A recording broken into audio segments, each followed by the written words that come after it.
बंद कर लिया और आँख इतनी तेज बंद कर दिया कि शंकर जी के आँखों से आंसू के बूंद गिरे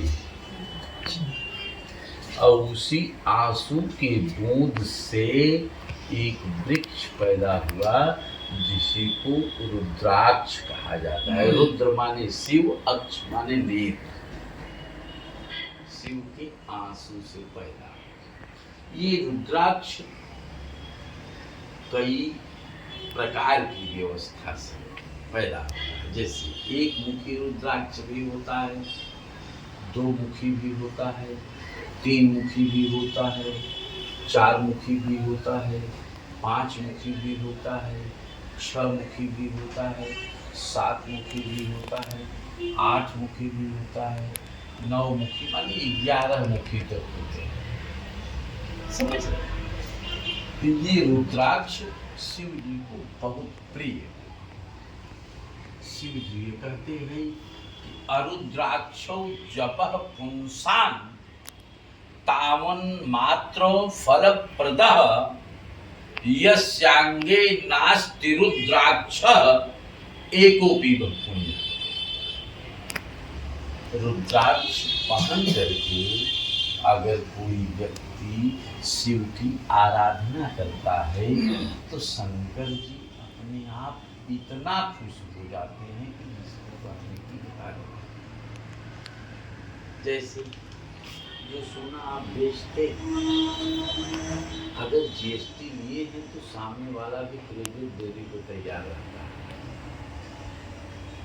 अगर लुक छुप के व्यापार करते हैं तो सामने में क्रेडिट आपका।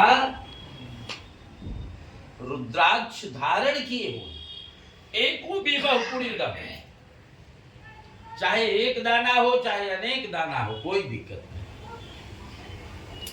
रुद्राक्ष के लिए तो शास्त्रों में ये कहा गया है कि अगर सुबह आपने धारण किया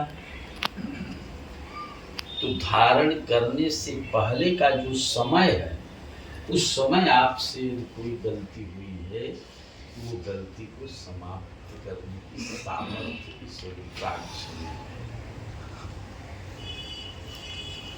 समझ में आता है? जब अपने शरीर से निकाल देंगे, शरीर से निकलने के बाद यदि कोई गलती होती है तो उसको समाप्त करने की सामर्थ्य इसमें। इसलिए रुद्राक्ष अरुद्राक्ष जपः पुंसां तावन मात्र फलप्रदः यस्यांगे नास्ति रुद्राक्ष। जिसके शरीर में रुद्राक्ष नहीं होता है तो शंकर जी क्या करते हैं जानते हैं? तम चांडाल समम ज्ञात्वा दूरादेव परित्यजेत।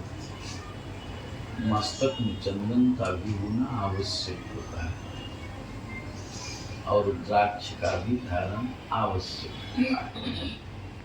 अगर रुद्राक्ष धारण नहीं किए हैं, सपोज